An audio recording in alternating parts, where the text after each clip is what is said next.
Mornings are better with Pacific Mornings, 5:31 PI. Malo tato ma'apumpugini morena. Very good morning and welcome back to Pacific Mornings with Galo. Great to have your company with us this morning.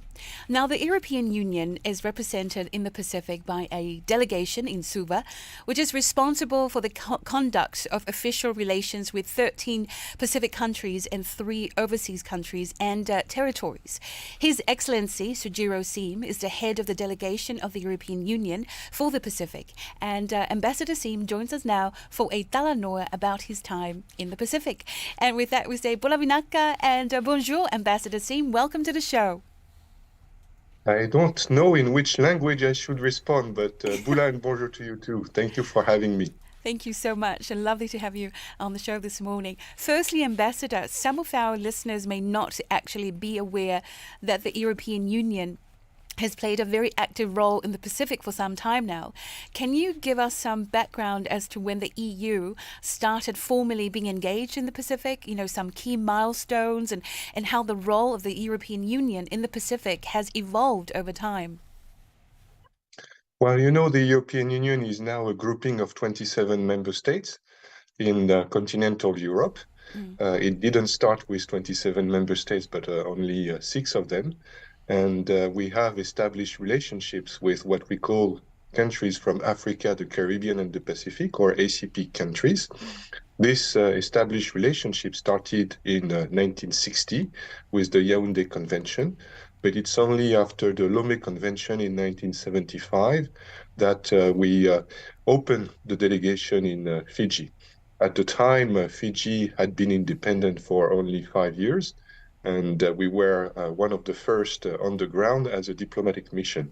You might know, it's a funny anecdote, that diplomatic missions in Fiji received their CD plate numbers in order of arrival. The European Union bears the CD plate number 3, which means that we were the third to open a diplomatic mission in Fiji, and that was in 1975. Since then, of course, following the independence of more nations in the Pacific, we continue to extend our network of bilateral relations with the African, Caribbean, and Pacific countries in the Pacific. And now the delegation of the European Union for the Pacific in Fiji is indeed a regional delegation which manages the bilateral relation with 13 Pacific Island countries. So starting from Micronesia, that's going to be Palau, the Republic of Marshall Islands, the Federated States of Micronesia, Nauru and Kiribati. Going down to Melanesia, we are responsible for Vanuatu, Fiji, and Solomon Islands. And in Polynesia, we look after Samoa, Tonga, Cook Islands, Niue, Tuvalu. We also have an office in Noumea, in New Caledonia, which manages the relationship between the European Union and the 3 overseas countries and territories of the Pacific, which happen to be the 3 French territories of New Caledonia, Wallis and Futuna, and French Polynesia. Wow, that is very impressive. Ambassador, the European Union has financially, supported many projects throughout the region. Can you quantify the level of that financial support over the years and perhaps highlight a couple of examples of projects the EU has invested in? Yes, of course, because the main perception of the European Union in the Pacific, and I'm trying to change that, to rebalance that perception, nowadays is still that we are mainly a development partner, which is a supplier of financial assistance to the Pacific Island countries. We do so through 3 different channels. The first one is bilateral, which means that we provide country-specific assistance to each and every one of the 13 Pacific Island countries and the 3 overseas countries and territories. We also provide regional projects, so we fund projects which are implemented mainly by the regional organizations of the Pacific. So that's going to be the Pacific Community, the Secretariat of the Pacific Island Forum, but also the Foreign Fisheries Agency, or the Pacific Regional Environment Program, and the University of the South Pacific. And finally, we have thematic projects, which, as the name says, focus on specific issues. In terms of financial engagement, last time I checked with my team, we run in the Pacific region 156 projects with a value in our portfolio of projects of 663 million euros, which in New Zealand dollars would be close to the 1 billion mark. So that's a very significant envelope indeed. Yeah. It is split, as I mentioned, between bilateral assistance, a country-specific assistance, and wherever we can, we do provide budget support, which is a direct transfer of funding from the European Union taxpayer to the treasury of the recipient countries or territories. The budget support of the European Union is designed to provide assistance for the implementation of a specific sectoral policy. So just to give a few examples, in Fiji, we used to support rural livelihood, which is agriculture, food security, and nutrition. Our commitment for the years 2014-2020 was 20 million euros. For the years to come, under the next financial cycle, for the years 2021-2027, we decided to support the implementation of the climate law. Actually, the largest recipients of the European Union bilateral assistance in the Pacific are Solomon Islands and Vanuatu.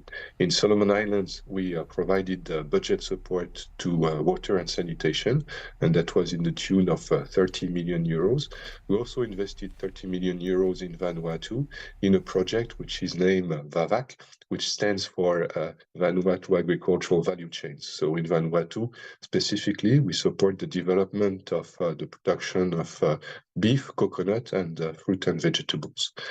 If I look across the board, most of our bilateral assistance to the Pacific Island countries go actually to 3 or 4 sectors. I mentioned 2 of them already, with agriculture in the case of Fiji and Vanuatu, and water and sanitation in the case of Solomon Islands. But we also support water in Kiribati or in Samoa. We support agriculture in Fiji and in Vanuatu. Another sector which is extremely important for us because it's directly linked to climate change is the energy transition, so the development of renewable energy. And we have energy support, for example, in Tonga, but also in the Federated States of Micronesia or in the Republic of Marshall Islands. With respect to the regional projects we have, the focus we have in the Pacific is mainly on oceans. So we have a very large ocean program, which is 45 million euros. But we also support the regional economic integration of the region. We support waste management. We have a project on violence against women and another project on public finance management. With respect to our portfolio of thematic projects, in partnership also with international and regional organizations, we do support mainly climate change because that's the main priority for our strategic engagement with the Pacific region. It aligns both with the Indo-Pacific strategy of the European Union and the 2050 strategy for a Blue Pacific continent, which was adopted by the Pacific Island Forum leaders in July last year. Ambassador, you took up your post in September 2019. 6 months later, the world and our region were having to deal with a global COVID pandemic, and your time in the post is coming to an end.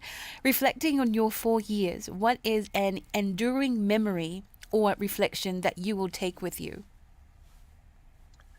Well, the Pacific was a very special region to be during COVID-19. And at the beginning of the pandemic, we did something that we never thought we would have to do, especially because we're a delegation of the European Union. We had to provide assistance to more than 1,000 citizens from the European Union who were stranded in the Pacific. So it's a little bit behind us now, so we might have lost memory of that, but it was a gigantic effort to organize the repatriation of so many citizens scattered on so many different islands across a very large region. So we had to charter special flights, and we have to make sure that everyone who wanted to go back to Europe at the time when there was no commercial flight was given an opportunity to do so. And again, that was a very significant task. And I want to thank my team at the delegation of the European Union, but also in the embassies of the 27 member states who contributed to the coordination of this unprecedented effort. Then the first months or years of the pandemic in the Pacific, even though borders were closed or because borders were closed, were actually extremely pleasant because the Pacific region was mainly spared from the spread of the virus. I mean, I was in Fiji, and in the first year of the pandemic, we had fewer than 30 cases. So the country was closed to the outside world with border restrictions, but it was possible to live a normal life within Fiji. So that was quite a striking period because nobody could travel, and myself, my team, their families, my family, we were not able to see our own family back in Europe for almost 2 years, but we were able to conduct our activity almost normally in the first phase of the pandemic.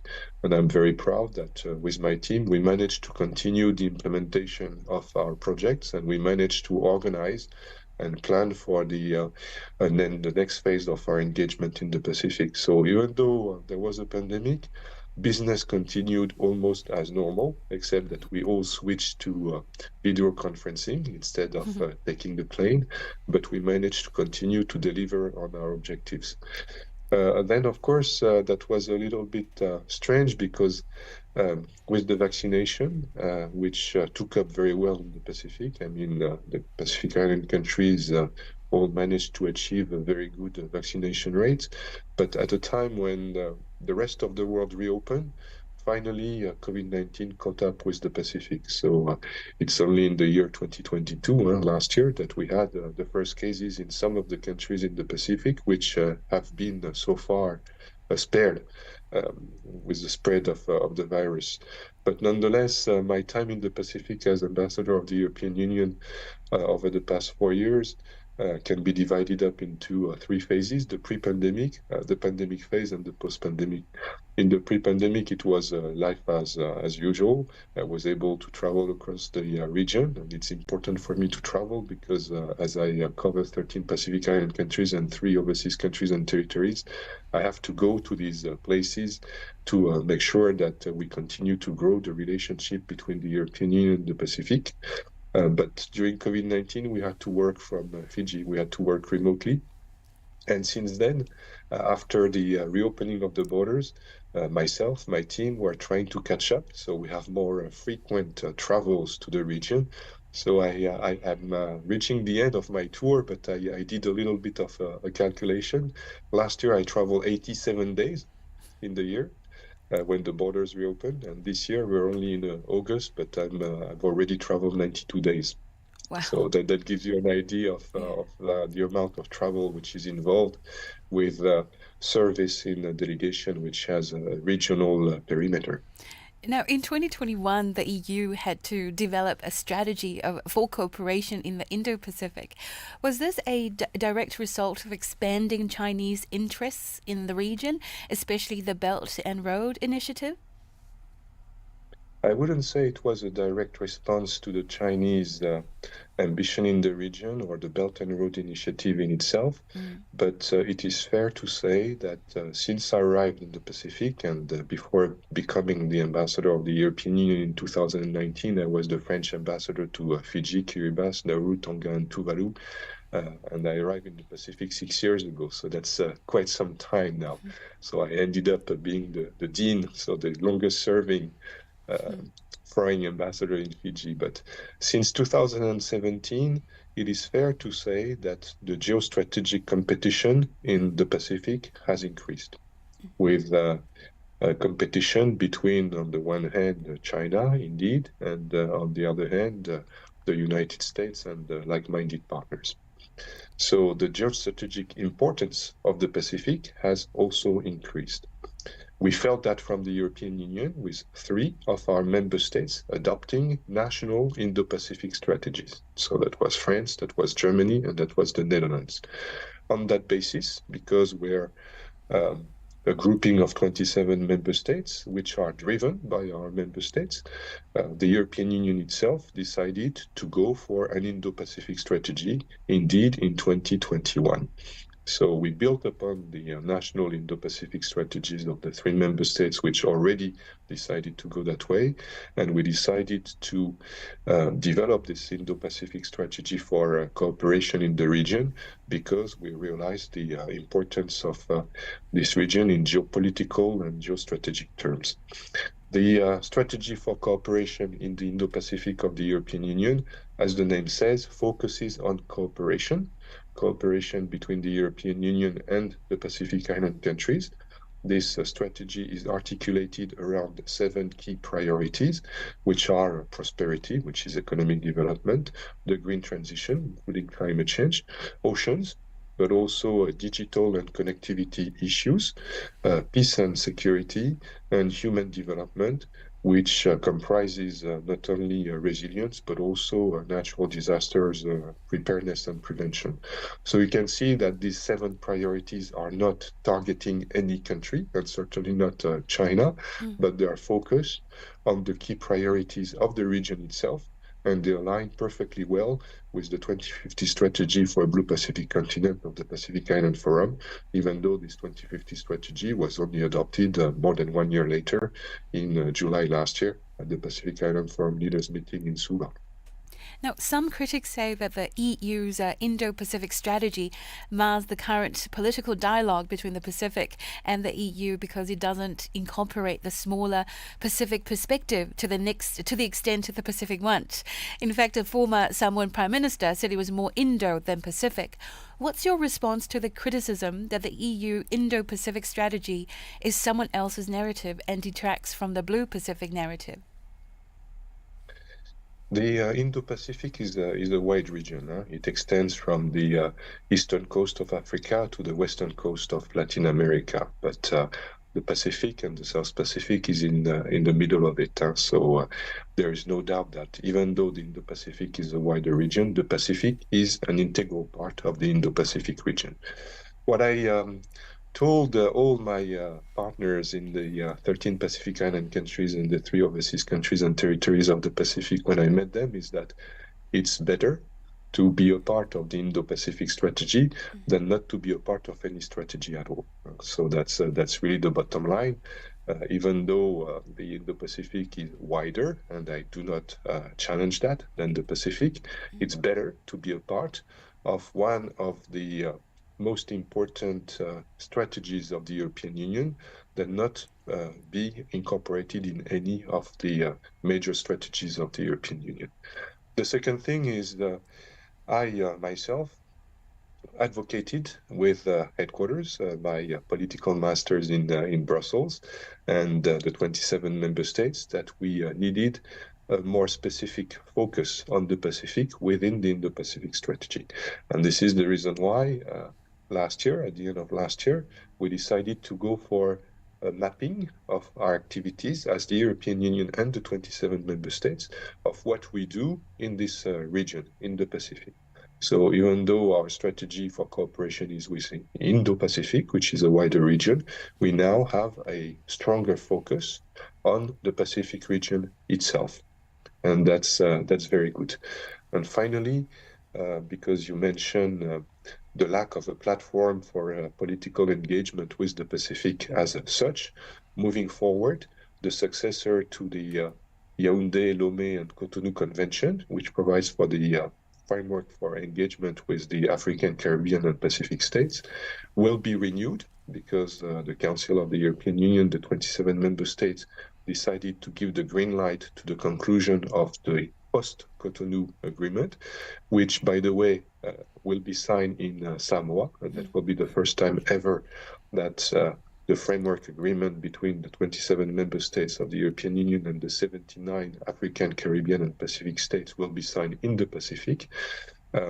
This post-Cotonou or Samoa agreement provides for regional protocols, which will allow the European Union to engage not only with the 79 African, Caribbean, and Pacific states as a group, but also with the three regions of Africa, the Caribbean, and the Pacific. So for the first time ever, when the time comes to implement the Pacific Protocol of the Samoa Agreement, the European Union, the 27 member states, and the Pacific ACPs, so the 15 countries of the Pacific, which are members of the Pacific Island Forum, will have a platform for direct engagement. So I think that will improve very much the conduct of the region-to-region relations between the European Union and the Pacific. Recently, Cook Islands Prime Minister Mark Brown, the current chair of the Pacific Islands Forum, said that Pacific donor partners need to change the rules around financing and debt management. Is he also criticizing the EU when he says that?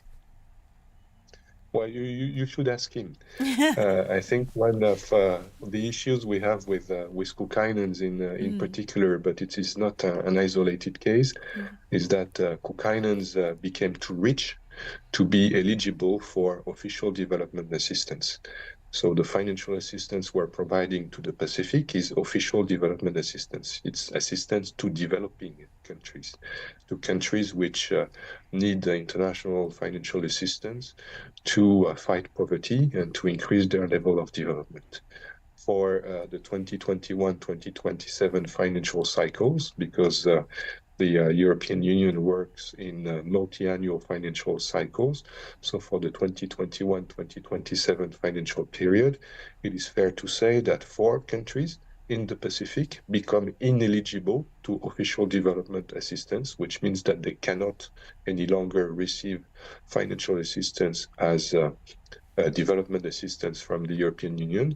And those countries are Cook Islands, but also Niue and Palau and Nauru. So that's fair to say that for these countries, moving forward, the financial assistance from the European Union will cease to exist. So we're phasing it out right now. So that might be one of the reasons for criticism. But the bottom line is, if you want to ask any question from the Honorable Mark Brown, Prime Minister of Cook Islands, you should address him directly instead of asking me to second guess what he thinks.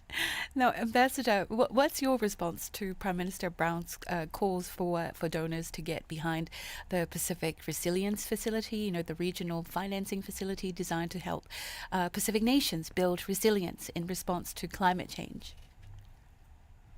Well, there is a consensus, and certainly the European Union is a part of this consensus, that climate change is the top priority for the region. We always say it's the most existential threat for the Pacific, and it is one of the top priorities of the European Union strategy for cooperation in the Indo-Pacific. It is also the top priority of what we call the Blue-Green Alliance between the European Union and the Pacific, which provides for the priorities for our financial engagement with the Pacific region. We have 3 financing priorities in there. The first one is climate action and environment protection. The second one is inclusive and sustainable economic growth. And the third one is around fundamental values, human development, and peace and security. So there is no doubt that climate change and resilience to climate change is a top priority for the European Union and for the Pacific, because there is also this recognition that the Pacific is the most exposed region of the world to the negative impact of climate change. Here in the Pacific, and I've been around for 6 years, we're really standing at the front line of the fight against climate change. So there is absolutely no question that this is a very high priority for the European Union, but also for the community of development partners, of donors, and for the Pacific. Now, as to how we respond to this priority, I think it is fair to acknowledge that each of us has its own procedure, its own pipeline of projects, and I don't think it would be wise to terminate those pipelines of projects. The portfolio of projects related to climate change for the European Union, so the accumulation of the bilateral assistance we provide to some of the countries which want to focus on climate change, and the regional projects and the thematic projects we have, exceeds 100 million euros. So that's a very significant engagement we have. And it's not so easy to redirect those projects which have their own rules for implementation, to a new instrument. The last element is that even though the Pacific Resilience Facility notion has been floated quite some time ago, because Prime Minister Mark Brown is not the first chair of the Pacific Island Forum who tries to brings attention to this instrument. The initial plan was to gather a funding conference. So we do not have yet full clarity on how the Pacific Resilience Facility will be funded and managed. So we do not have a very clear notion of its governance and its means of implementation. And I think that's very much linked also to one of the pending work in progress with the Pacific region, which is the review of the regional organizations and the implementing plan for the 2050 strategy for Blue Pacific continent. In as much as the adoption of this 2050 strategy for Blue Pacific continent is a major progress in terms of definition of strategic priorities for the Pacific, the implementation of its priorities is still work in progress, and it requires a better coordination of the regional architecture. So we're on the one hand, we need to see how we can align our own instruments. On the other hand, we need more clarity as to how this particular instrument, the Pacific Resilience Facility, will be implemented and how it will be included in the implementation of the 2050 strategy. As we wrap up, as your time in the post comes to an end, Ambassador, what will you miss the most about the Pacific when you depart? I think I will miss the most the people. Yeah. I met a lot of people here, traveling across the 13 Pacific Island countries and the 3 overseas countries and territories. The people of the Pacific, despite the challenges they face, so that's going to be climate change in the long run, that was COVID-19 and the immense pressure it put on the society and on the economy and on the people. But the people of the Pacific are something else. They're always extremely friendly, extremely welcoming, extremely smiling, and I will miss that in my next posting. That's so lovely. Merci beaucoup. Vinaka Vakalevu Malo Apito. Thank you so much, Ambassador, for joining us on Pacific Mornings today. Thank you